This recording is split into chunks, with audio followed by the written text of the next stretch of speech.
نبی کی سنت کی ابتدا میں اللہ کے نام پر جانوروں کی قربانی کیا کرتے ہیں۔ محترم بھائیوں، اس جانور کی قربانی کے تعلق سے اللہ کے پیارے نبی محمد رسول اللہ صلی اللہ علیہ وسلم سے پوچھا گیا کہ اس کی کیا حقیقت ہے، تو آپ نے بتایا کہ سنت ابی ابراہیم، یہ تمہارے باپ ابراہیم خلیل اللہ کی سنت ہے۔ ابراہیم جن کو اللہ تعالیٰ نے خلت کے لقب سے سرفراز فرمایا، ان کی زندگی کو اگر ہم پڑھیں تو ان کی زندگی مختلف قسم کی امتحانات، مختلف قسم کی آزمائشوں اور ابتلاءات سے بھری پڑی ہوئی ہے۔ اسی لیے اللہ تعالیٰ نے قرآن مجید کی ایک آیت کے اندر پوری زندگی کا نقشہ کھینچتے ہوئے فرمایا کہ وَإِذِ ابْتَلَىٰ إِبْرَاهِيمَ رَبُّهُ بِكَلِمَاتٍ فَأَتَمَّهُنَّ قَالَ إِنِّي جَاعِلُكَ لِلنَّاسِ إِمَامًا قَالَ وَمِن ذُرِّيَّتِي قَالَ لَا إِلَٰهَ إِلَّا الظَّالِمِينَ۔ اے لوگو، ابراہیم خلیل اللہ کو یاد کرو، وہ ابراہیم جن کا امتحان اور جن کی آزمائش اللہ تبارک و تعالیٰ نے مختلف طریقے سے کی، اور ان تمام امتحانات کو ابراہیم خلیل اللہ نے کامیاب کیا، اس میں کامیاب ٹھہرے، اس کو مکمل کیا انہوں نے۔ اسی لیے ابراہیم خلیل اللہ کو اللہ رب العالمین نے اسوہ اور نمونہ بنا دیا ہے رہتے دنیا تک کے لیے، قیامت تک کے لیے، کہ لوگ ان کی اس سنت کو ہمیشہ یاد رکھیں۔ میرے بھائیوں، میرے بزرگوں، آج کا یہ دن بظاہر جانور کی قربانی کا دن ہے، مگر حقیقت یہ ہے کہ مسلمان اللہ رب العالمین سے عہد و پیمان مانگتا ہے، اپنے عہد کی تجدید کرتا ہے کہ اگر اللہ کے راستے میں جس طریقے سے بھی اللہ رب العالمین کو قربانی مقصود ہو، قربانی کا منشا ہو، تو یہ بندہ مسلم کسی بھی طرح کی قربانی اللہ کے راستے میں پیش کرنے سے دریا نہیں کرے گا۔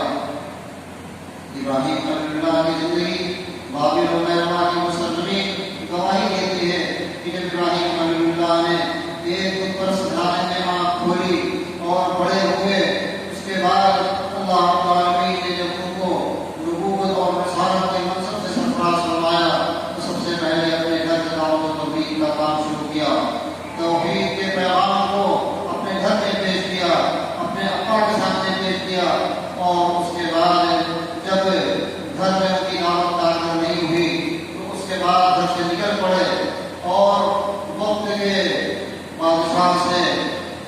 کے بادشاہ کے سامنے آپ نے نبوت کے سامنے دعوت کو پیش کیا اور اس سے مراجعہ کیا، جس کے نتیجے میں آپ کو آگ کے اراؤ کے اندر ڈالا گیا۔ اللہ رب العالمین نے اس امتحان میں بھی آپ کو کامیاب کیا اور کہا کہ وَقُلْنَا يَا نَارُ كُونِي بَرْدًا وَسَلَامًا عَلَىٰ إِبْرَاهِيمَ۔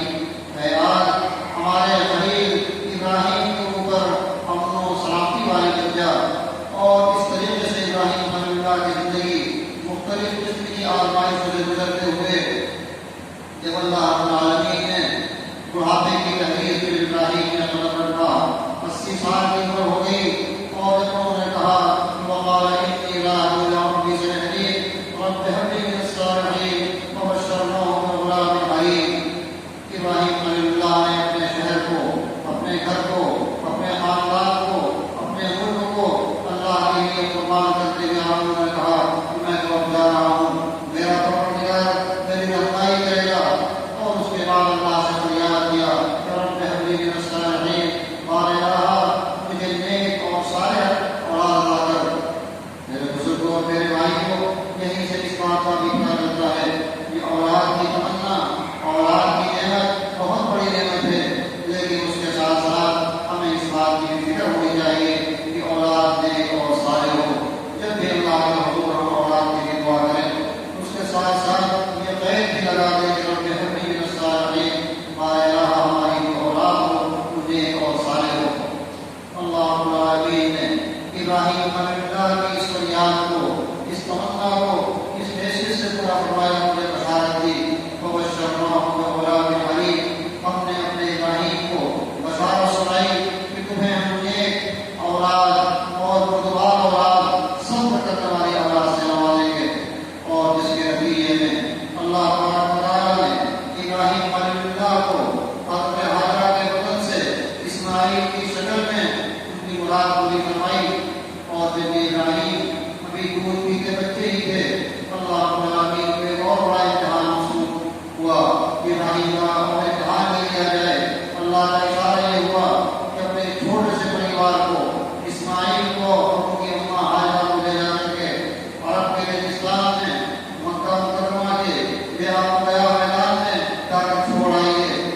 اور پھر ابراہیم علیہ السلام اپنے بیٹے اسماعیل، اپنی بیوی ہاجرہ کو لے کر کے مکہ کا رخ کرتے ہیں. اور جہاں بیت اللہ شریف ہے، جہاں آب زمزم ہے، وہاں جا کر کے انہیں چھوڑ دیا. اور چھوڑنے کے بعد واپس ہونے لگے.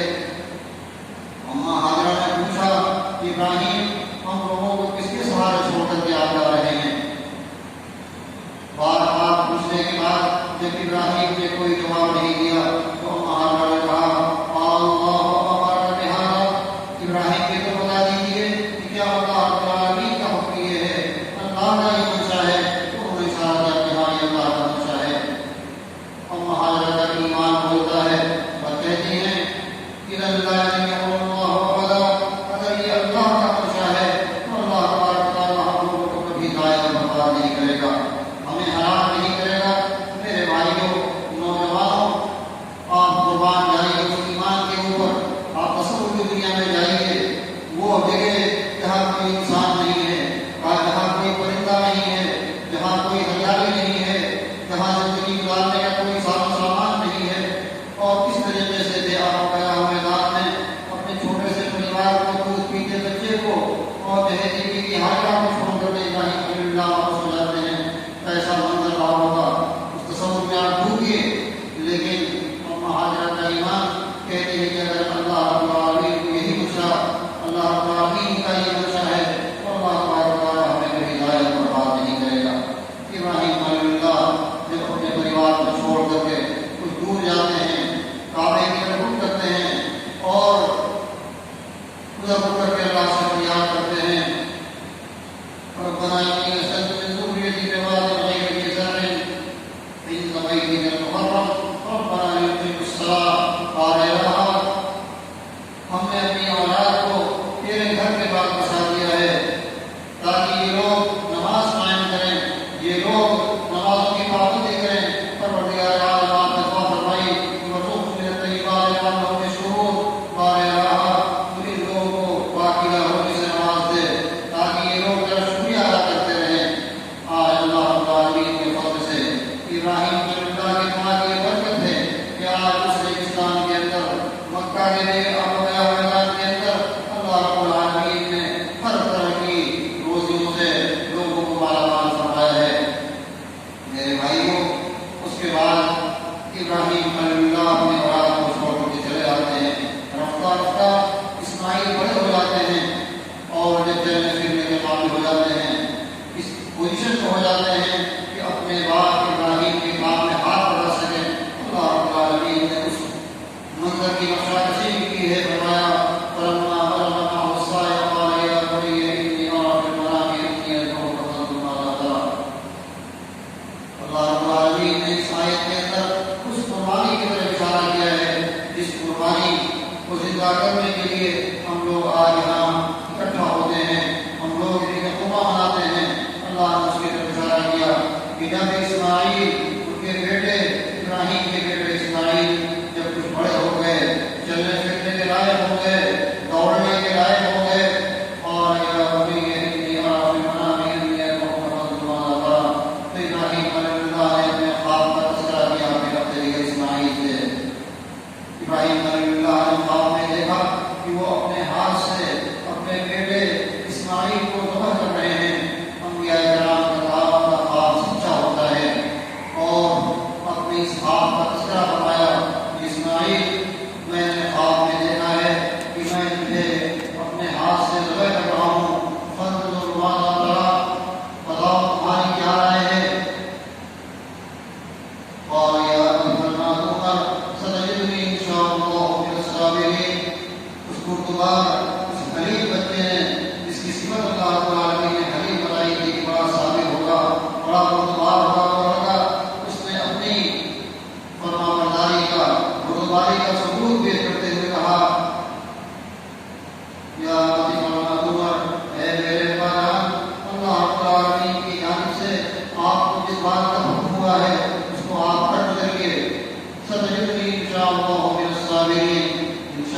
تعالیٰ نے چاہا تو آپ مجھے صبر کرنے والے فرمائیں گے. میں جزا وطا کرنے والوں میں نہیں ہوں، میں ناشکرا لوگوں میں نہیں ہوں، مجھے آپ صبر کرنے والے فرمائیں گے. میرے بھائیوں، اللہ رب العالمین نے اس کو جب واقعے کی منظر کشی کی ہے کہ فلما اسلم وتلہ للجبین ونادیناہ یا ابراہیم قد صدقت الرؤیا انا کذلک نجزی المحسنین. جب یہ باپ نے اپنے بیٹے اسماعیل کو بٹھایا، اس کی تفصیل یہ ہے کہ ابراہیم خلیل اللہ اپنے نور نظر اسماعیل کو لے کر کے مینا کی طرف نکلتے ہیں، اور وہاں پہنچنے کے بعد ابلیس نے ان کو بہلانے کی کوشش کی.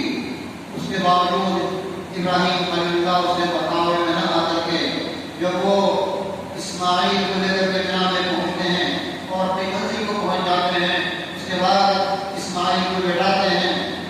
جب وہ لیٹ لیتے ہیں پہلو کے بعد فلما اسلم وتلہ للجبین، ان کو پیشانی کی طرف بٹھا دیتے ہیں اور چھری ان کی گردن پر اپنی جانب سے چلا دیتے ہیں.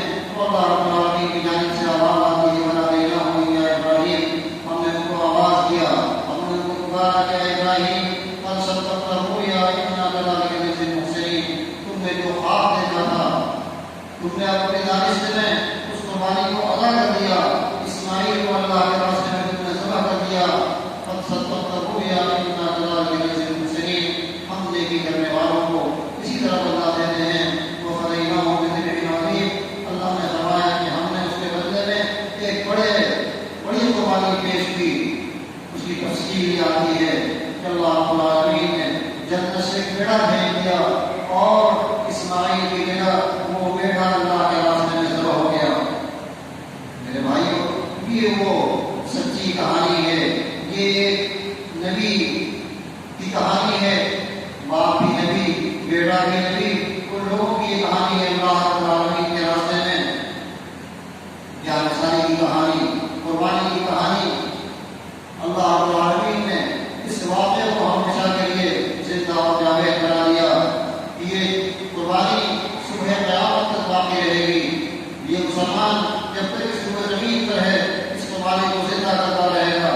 اصل سچائی یہ ہے کہ اللہ رب العالمین ہمارے دلوں کے اندر جو جذبے سرد پڑ جاتے ہیں قربانی کے، ان سرد پڑنے والے جذبات کو اللہ رب العالمین محفوظ کرتا ہے تاکہ وہ جذبے سرد نہ پڑے. اللہ رب العالمین کے راستے میں ہم ہر طرح سے قربانی دینے کے لیے تیار ہو جائیں. میرے بھائیوں، اس کے اندر الہیت، اس کے اندر اخلاص، اس کے اندر اپنے دلوں کو کنٹرولنے کی ضرورت ہے. اللہ رب العالمین نے قرآن مجید میں فرمایا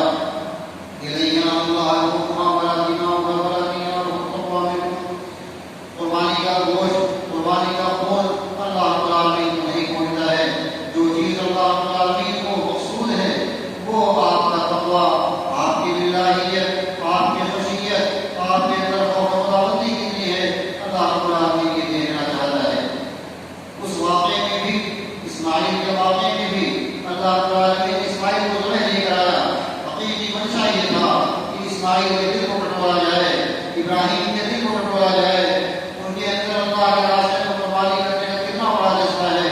اللہ رب العالمین نے اس جذبے کو لوگوں کے سامنے امر کر دیا، زندہ و جاوید بنا دیا.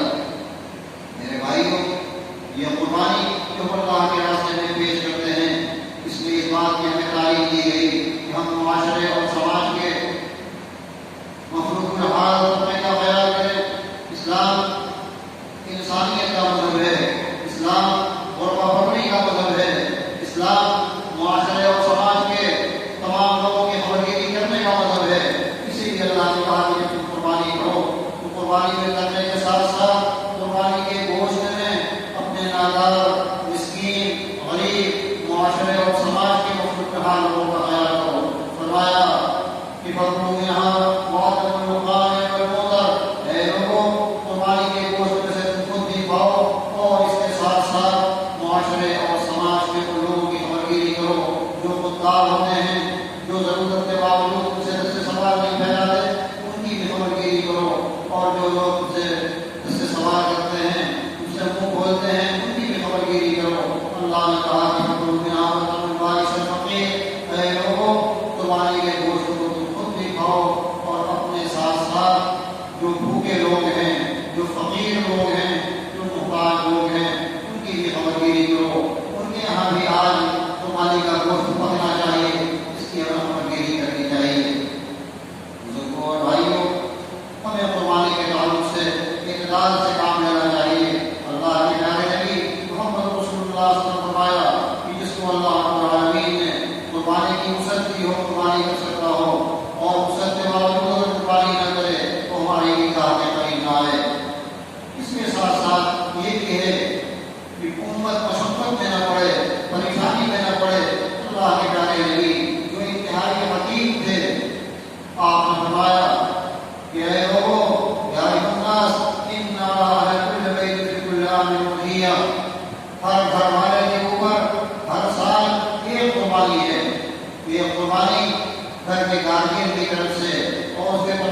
اندر ہاسپٹل کا انتظام کیا جائے، اچھے اچھے تعلیمی سینٹر بنائے جائیں، ہمارے بچے پڑھ لکھ کے میڈیکل لائن میں، انجینئرنگ لائن میں اور مختلف میدان میں نظر آئیں تاکہ یہ منتفی ہو سکیں، ان کی محتاجگی اور ان کی کمزوری ختم ہو سکے۔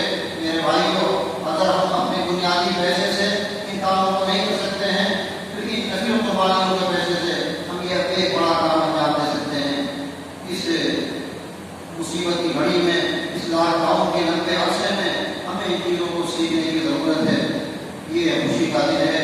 اللہ رب العالمین نے ان دنوں میں، عید کے دنوں میں کہا گیا کہ ایام عید، ایام اکل و شرب و ذکر اللہ تعالی، عید کے ایام کھانے پینے کے ایام ہیں، اور کھانے پینے کے ساتھ ساتھ اللہ رب العالمین کے لیے ذکر و اذکار کے ایام ہیں۔ ان دنوں کے اندر ہمیں دو طرح کے ذکر و اذکار کی تعلیم کی گئی ہے، ایک تو تکبیر مقید اور ایک تکبیر مطلق۔ تکبیر مطلق یہ ہے کہ مسلمان جب ذوالحجہ کا چاند دیکھتا ہے، ذوالحجہ کا چاند دیکھ لینے کے بعد ایام تشریق کے آخری دن یعنی 13ویں ذوالحجہ کے مغرب تک وہ کثرت سے تکبیر پڑھے، اللہ اکبر اللہ اکبر لا الہ الا اللہ اللہ اکبر وللہ الحمد۔ گلی کوچے میں، گھروں میں، بازاروں میں، جہاں بھی ہے، بلا کسی وقت کے مقید کے وہ جب چاہے تکبیر کو پڑھتا رہے۔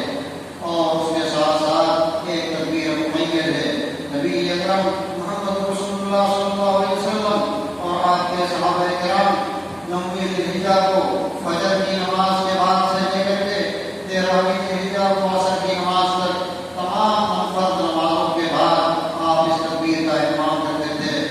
اس کو تکبیر مقید کہا جاتا ہے، جو نماز کے ساتھ مقید ہے۔ سلام پھیرنے کے بعد اللہ اکبر لا الہ الا اللہ اکبر وللہ الحمد۔ ان کی مسجدیں اس تکبیر سے ٹوٹ جایا کرتی تھیں۔ ہمیں اس طرح سے دونوں تکبیروں کا اہتمام کرنا چاہیے، اور اس کے علاوہ بھی ہمیں ذکر و اذکار کرنا چاہیے۔ قربانی کے ایام آج یوم النحر ہے، اور آج کی سب سے اچھی عبادت اللہ کو پسند ہے کہ اللہ کے راستے میں جانور ذبح کیا جائے۔ اس کے ساتھ ساتھ 3 دن ایام تشریق کے اور ہوتے ہیں، 11، 12 اور 13۔ یہ 3 دن اور ایک یوم النحر، اس طرح سے 4 دن قربانی کے ہیں۔ آپ ایام تشریق سورج ڈوبنے سے پہلے پہلے تک قربانی کر سکتے ہیں، اور ان دنوں میں آپ اس ٹائم چاہے قربانی کریں، دن میں بھی کر سکتے ہیں، رات میں بھی کر سکتے ہیں، صبح میں کر سکتے ہیں، شام میں کر سکتے ہیں۔ اس کا وقت اس نماز کے بعد یعنی عید الاضحیٰ کی 2 رکعت نماز کے بعد سے لے کر کے 13 تاریخ کو سورج ڈوبنے سے پہلے پہلے تک ہے۔ میرے بھائیوں، یہ خوشی کے ایام ہیں، ہمیں کثرت سے اللہ تعالیٰ کو یاد کرنا چاہیے۔ ہمیں اپنے آبائیات کے ساتھ، اپنے رشتے داروں کے ساتھ خوشی میں شریک ہونا چاہیے، ان کی خبرگیری کرنی چاہیے، لیکن کوئی ایسا کام نہ کریں ہم لوگ جو شریعت کے منافی ہو، جو اسلامی اخلاق کے منافی ہو۔ ہم ایسے لاپرواہی میں نہ مبتلا ہو جائیں جو اللہ رب العالمین کو ناراض کرنے والے ہوں۔ اس کا ہمیں خیال کرنا چاہیے۔ ہم لوگ موسیقی اور اس طرح سے مختلف قسم کے گانے سے پرہیز کرنا چاہیے۔ اللہ کے پیارے نبی محمد رسول اللہ نے فرمایا کہ سلطانی مرغونان کی دنیا والا خیر، 2 قسم کی آواز جو دنیا میں بھی مرغون ہے، اس پر اللہ کی لعنت ہے اور آخرت میں بھی اللہ کی لعنت ہوتی ہے۔ ایک تو یہ کہ کوئی مر جائے تو زور زور سے ماتم کیا جائے، وہ میرا مچایا جائے، یہ چیز بھی اللہ رب العالمین کو پسند نہیں ہے۔ اسی طریقے سے خوشی کے وقت جب آپ خوشی میں ہوں، آپ عید منا رہے ہوں یا آپ کے یہاں شادی وواہ ہو، تو آپ خوشی کے موقع پر گانا بجانا کریں، موسیقی اور میوزک میں مبتلا ہوں، طرح طرح کے میوزک آپ سنیں اور میوزک بجائیں، یہ بھی اللہ رب العالمین کو پسند نہیں ہے۔ اس لیے ہم تمام لوگوں کو ہر اس کام سے بچنے کی ضرورت ہے جو اللہ رب العالمین کو ناراض کرنے والے ہوں۔ میرے بھائیوں، مسلمانوں کا جشن، مسلمانوں کی عید دنیا کے تمام مذہبوں سے مختلف ہوتی ہے۔ آپ نے دیکھا کہ آپ نے عید الفطر کی نماز ادا کی، اسی طریقے سے عید قرباں اللہ رب العالمین نے اس میں بھی اپنی نماز کے ذریعہ سے اس عید کو منانے کا طریقہ بتایا۔ معلوم یہ ہوا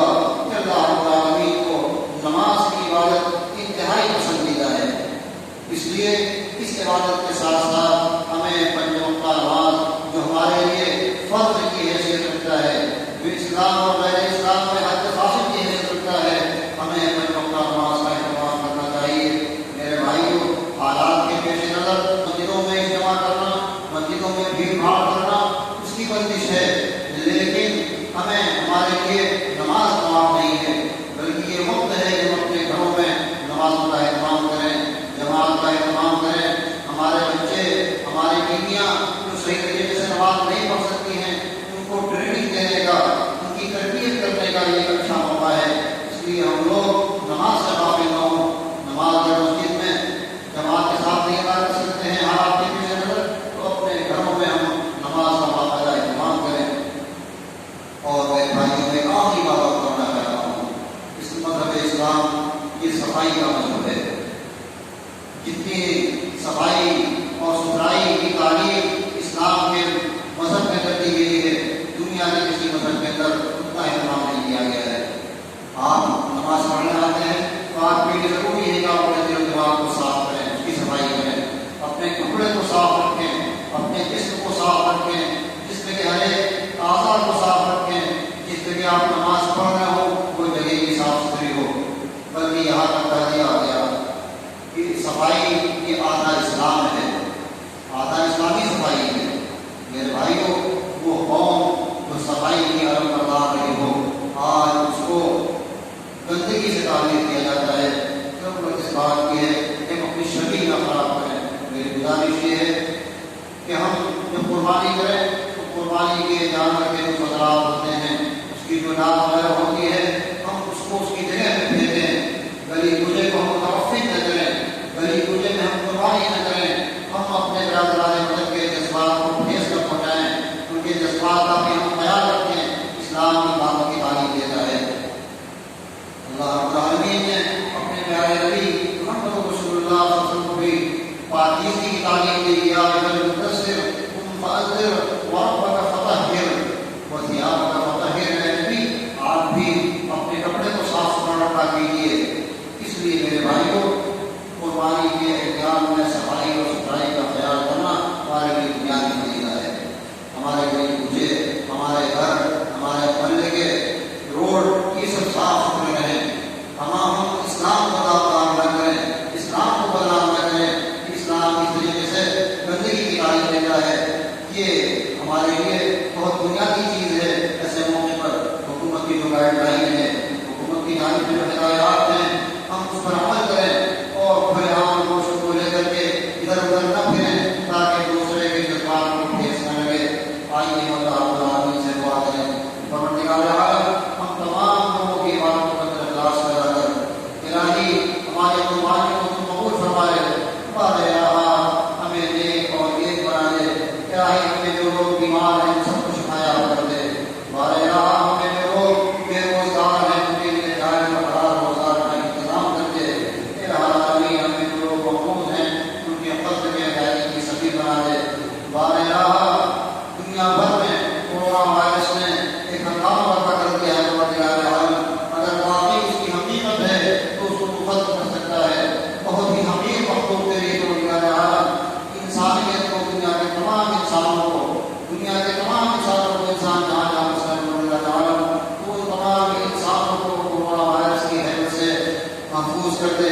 اللہ اس بیماری کو دنیا سے ختم کر دے۔ بارے اپنی مساجد کے دروازے ہمارے لیے کھول دے۔ پروردگار عالم، لمبا عرصہ گزر گیا، تیری مسجدیں جماعت سے، تیری مسجدیں بڑی بڑی جماعتوں